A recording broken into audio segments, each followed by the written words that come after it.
Perkenalkan, nama saya Anindya Alifia Baharsan dengan NIM 11.012.014.0263. Perkenalkan, nama saya Audrey Larissa Sunarko, nomor induk mahasiswa 11.011.120.120.090. Perkenalkan, nama saya Rizky Wali Guamona dengan NIM 11.012.01.204. Assalamualaikum warahmatullahi wabarakatuh. Di video kali ini kelompok kami akan membahas tentang konsumsi pajak dari rakyat kembali ke rakyat tinjauan program vaksinasi nasional. Yang pertama ada pajak dan esensi pajak. Menurut pasal 1 ayat 1 Undang-Undang Nomor 28 Tahun 2007, pajak merupakan kontribusi wajib kepada negara yang terhutang oleh orang pribadi atau badan yang bersifat memaksa berdasarkan undang-undang dengan tidak mendapatkan imbalan secara langsung dan digunakan untuk keperluan negara bagi sebesar-besarnya kemakmuran rakyat. Menurut para ahli di sini ada Thomas M. Cooley. Menurut Thomas M. Cooley dalam Lex Law Dictionary, pajak adalah kontribusi proporsional yang dipaksakan dari orang dan properti yang dihidupi oleh negara berdasarkan kedaulatannya untuk mendukung pemerintah dan untuk semua kebutuhan publik. Menurut PJ Adriani, Guru Besar Hukum Pajak Universitas Amsterdam, pajak adalah iuran kepada negara yang dapat dipaksakan yang terhutang oleh yang wajib membayarnya menurut peraturan perundang-undangan dengan tidak mendapat prestasi kembali yang langsung dapat ditunjuk dan yang gunanya adalah untuk membiayai pengeluaran urusan umum berhubung dengan tugas negara untuk menyelenggarakan pemerintahan. Nah, di selanjutnya ada sejarah pajak. Pada awalnya berbagai dokumen kuno ditemukan di Mesopotamia yang sekarang dikenal sebagai negara Irak. Dalam dokumen kuno ini menunjukkan bahwa perpajakan dimulai sekitar 3300 sebelum Masehi. Pada saat itu, objek pajak berupa emas, lembu jantan, dan budak yang diterima oleh kuil sebagai pusat kekuasaan dan simbol masyarakat. Selanjutnya di zaman Romawi, pada masa awal Republik Romawi dikenal berbagai jenis pungutan seperti sensor, eksplorasi, dan berbagai jenis pungutan lainnya. Pelaksanaan pungutannya diserahkan kepada warga negara tertentu yang disebut publikan. Di negara Mesir, pembuatan piramida yang tadinya merupakan pengabdian dan bersifat sukarela dari rakyat Mesir, pada akhirnya berubah menjadi paksaan, tidak hanya dalam bentuk uang dan harta kekayaan, melainkan juga dalam bentuk kerja paksa. Di benua Amerika, tepatnya setelah benua tersebut ditemukan oleh Columbus pada tahun 1492, penduduk koloni tersebut diwajibkan untuk membayar berbagai pungutan kepada pemerintah kolonial Inggris. Pembahasan berikutnya adalah mengenai relasi pajak dengan fungsi negara. Namun sebelum mengetahui apa relasi antara pajak dengan fungsi negara, kita harus terlebih dahulu mengingat fungsi dari negara itu sendiri. Menurut Miriam Budiarjo, negara punya 4 fungsi. Yang pertama adalah melaksanakan ketertiban, yang kedua mengusahakan kesejahteraan, yang ketiga pertahanan, dan yang keempat menegakkan keadilan. Namun keempat fungsi ini pada dasarnya baru merupakan fungsi minimum dari suatu negara, yang artinya dapat berkembang menjadi lebih luas sesuai dengan tujuan dari masing-masing negara. Dan dari sini sebenarnya ada suatu hubungan, yaitu bahwa fungsi negara tidak dapat dipisahkan dari tujuan negara. Dan apabila dihubungkan dengan konsepsi negara welfare state, dalam negara yang menganut welfare state ada suatu tujuan berupa bonum publicum, bonum commune atau community welfare. Ketiganya mengarah pada hal yang sama, yaitu kesejahteraan umum. Nah, pajak pun punya tujuan akhir, yaitu untuk mewujudkan kesejahteraan umum. Kemudian apabila dikembalikan ke pertanyaan pertama, lantas apa relasi pajak dengan fungsi negara? Negara yang dalam hal ini memiliki fungsi yang sangat luas cakupannya dan tugas-tugas yang sangat banyak untuk mewujudkan kesejahteraan umum, membutuhkan peranan pajak di dalamnya. Jadi pajak dalam hal ini membantu negara untuk dapat menjalankan fungsi negara agar terarah pada community welfare atau kesejahteraan umum. Nah, bagaimana pajak mampu mewujudkan peranan tersebut? Bagaimana pajak mampu membantu negara menjalankan fungsi negara, kemudian menjadi instrumen bagi negara dan bahkan mewujudkan kesejahteraan umum? Ini berkaitan dengan fungsi-fungsi yang dimiliki oleh pajak itu sendiri. Terkait tujuan dari pajak telah dijelaskan sebelumnya, yaitu untuk mencapai kesejahteraan umum. Sedangkan fungsi pajak yang pertama adalah fungsi anggaran, yaitu fungsi pajak untuk membiayai pengeluaran-pengeluaran negara. Fungsi yang kedua dari pajak adalah fungsi mengatur. Artinya di sini pengaturan pajak dapat memengaruhi pertumbuhan ekonomi negara.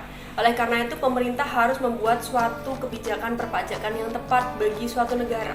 Contohnya, pemerintah dalam rangka menggiring investasi dari luar maupun dalam negeri dapat menyusun regulasi yang mengatur mengenai fasilitas berupa keringanan pajak dan kemudahan birokrasi perpajakan.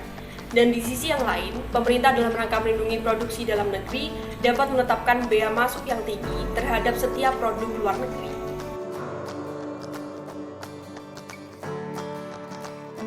Fungsi yang ketiga adalah fungsi stabilitas.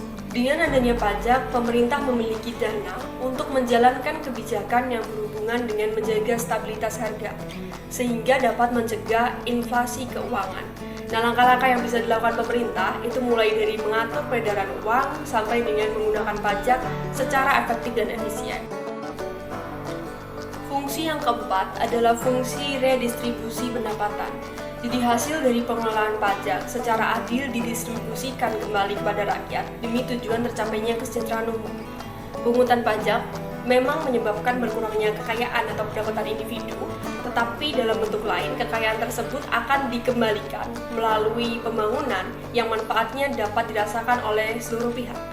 Nah, Bruno Peter pernah menyampaikan bahwa konsep pajak itu tidak hanya semata-mata metode untuk mengumpulkan pembiayaan negara, melainkan pajak juga sebagai tujuan demokratis.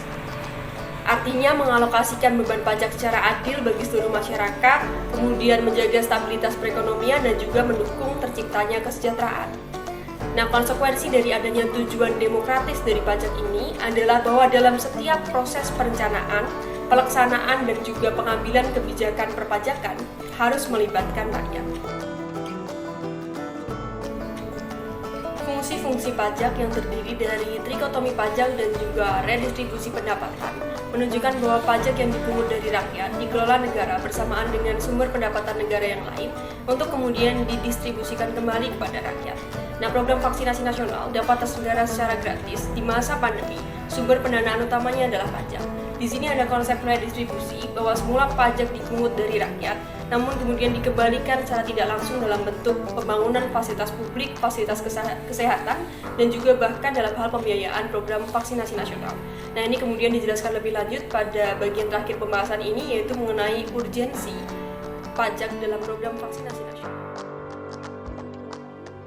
Yang selanjutnya ada kebijakan pemerintah dalam bidang perpajakan di masa pandemi. Karena dampak virus COVID-19 yang sangat besar, pemerintah telah mengeluarkan sejumlah kebijakan perpajakan. Yang pertama yaitu pemberian insentif pajak. Insentif pajak saat ini lebih fokus pada regulasi dalam membantu menggerakkan perekonomian Indonesia. Di masa pandemi ini, pemerintah memberikan insentif berupa pengurangan tarif pajak, yaitu pajak perusahaan dan juga insentif pajak penghasilan. Pemberian ini ditawarkan di tengah wabah corona yang semakin mengkhawatirkan sektor perekonomian dan sangat penting bagi sektor pajak di Indonesia. Tujuannya adalah untuk mengumpulkan penerimaan pajak dan untuk memastikan bahwa semua wajib pajak tidak memiliki tunggakan dan juga tidak luput dari pajak. Yang kedua yaitu keringanan pajak. Tujuan dari kebijakan ini adalah untuk mengurangi beban dan dampak sosial ekonomi bagi wajib pajak yang terkena dampak COVID-19. Kebijakan ini berisi beberapa keringanan hukuman administratif untuk keterlambatan pengajuan dan pembayaran pajak. Yang ketiga ada sanksi pajak. Penting juga bagi pemerintah untuk menentukan bentuk dan sanksi yang sesuai dengan karakteristik wajib pajak. Sanksi perpajakan harus mempertimbangkan sejauh mana aturan dapat mempengaruhi perilaku wajib pajak dengan cara bentuk hukuman harus diterapkan sesuai untuk pelanggar pajak. Semakin tinggi sanksi perpajakan, maka semakin tinggi tingkat kepatuhan wajib pajak. Pengenaan sanksi perpajakan dapat meningkatkan kesadaran terhadap hak dan kewajiban pajak. Yang keempat, yaitu kepatuhan pajak. Pemerintah telah mengambil beberapa langkah yang dapat meningkatkan kepatuhan wajib pajak terhadap pernyataan pajaknya, seperti penciptaan pelayanan publik yang profesional, serta pengelolaan dan transparansi uang pajak. Kepatuhan pajak adalah tolak ukur sejauh mana setiap wajib pajak dapat mematuhi peraturan perpajakan yang berlaku. Kepatuhan wajib pajak harus diketahui dan dijalankan oleh setiap wajib pajak sesuai dengan ketentuan peraturan perundang-undangan perpajakan. Upaya tersebut dilakukan sebagai bukti kepedulian dan tindakan nyata dari pemerintah dalam rangka mengoptimalkan dan menjaga agar penerimaan pendapatan negara stabil, khususnya dalam bidang perpajakan. Saya akan menjelaskan mengenai urgensi pajak terhadap program vaksinasi nasional. Indonesia mengimpor vaksin COVID-19 dari beberapa negara, namun perizinan dan pendistribusian vaksin ke Indonesia tidaklah mudah. Hal inilah yang menghambat Indonesia untuk segera mengadakan program vaksinasi COVID-19.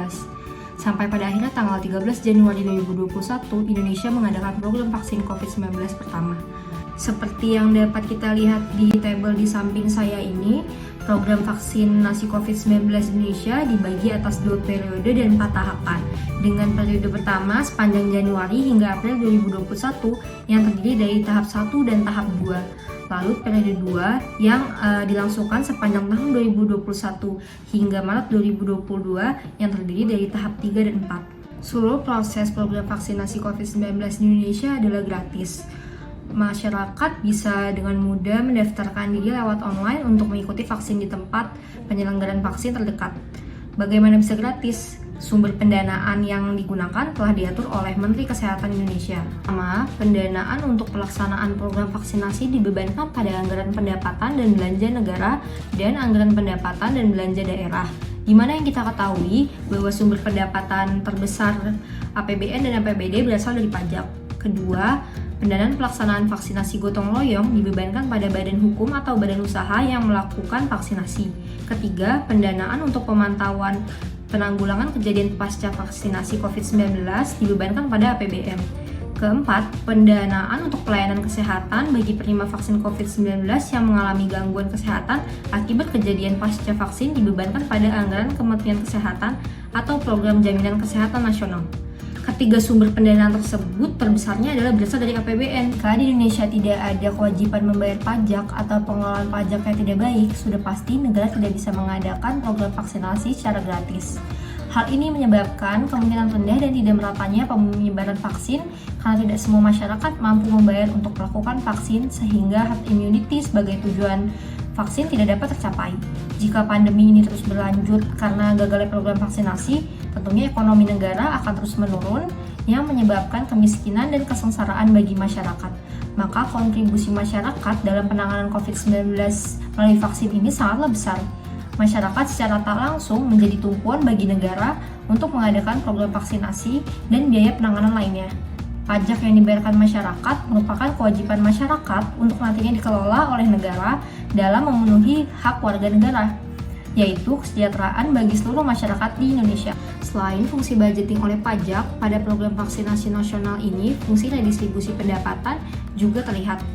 Berkat keadilan pungutan pajak, masyarakat miskin mendapat vaksin secara gratis walaupun pajak yang ia berikan lebih rendah dibanding masyarakat lainnya yang lebih mampu. Kesimpulan dari pembahasan yang telah kami sampaikan secara yuridis, pajak diartikan sebagai kontribusi wajib kepada negara yang terutang oleh wajib pajak yang bersifat memaksa berdasarkan undang-undang dengan tidak mendapatkan imbalan secara langsung dan digunakan untuk keperluan negara bagi sebesar-besarnya kemakmuran rakyat. Dalam konsep negara welfare state, pajak merupakan instrumen untuk mewujudkan telos negara. Pajak membantu negara dalam merealisasikan fungsi dan tujuan negara karena pajak memiliki fungsi mengatur, fungsi stabilisasi, fungsi anggaran, dan fungsi redistribusi pendapatan. Dalam rangka menangani pandemi COVID-19, pemerintah secara tanggap menyusun kebijakan-kebijakan pajak agar tetap terarah pada tujuan diadakannya pajak tanpa mengesampingkan sisi sosial ekonomi. Selain membentuk beragam relaksasi pajak, kebijakan lain yang diusung pemerintah adalah untuk menyelenggarakan program vaksinasi nasional secara gratis. Sumber pendanaan utama dari dilaksanakannya program vaksinasi nasional berasal dari pajak. Kebijaksanaan ini merupakan salah satu bukti bahwa pajak yang selama ini dipungut negara dari warga negara digunakan untuk mewujudkan tujuan demokratis. Melalui tinjauan terhadap program vaksinasi nasional yang diselenggarakan pemerintah, serta tinjauan terhadap sumber pendanaan utamanya, terbentuk suatu relasi bahwa hak-hak yang sebelumnya telah diserahkan rakyat kepada negara melalui pungutan pajak dikembalikan lagi oleh negara kepada rakyat. Dengan kata lain, suatu hak yang telah diserahkan dari rakyat kepada negara melalui pajak akan menjadi suatu hak yang nantinya diperuntukkan bagi kepentingan rakyat juga. Kenyataan yang demikian menjadi suatu bukti bahwa pajak memiliki peran yang sangat penting bagi suatu negara. Sekian yang dapat kami sampaikan mengenai konsepsi pajak dari rakyat kembali ke rakyat, tinjauan program vaksinasi nasional. Kurang lebihnya mohon maaf, dan terima kasih atas perhatiannya.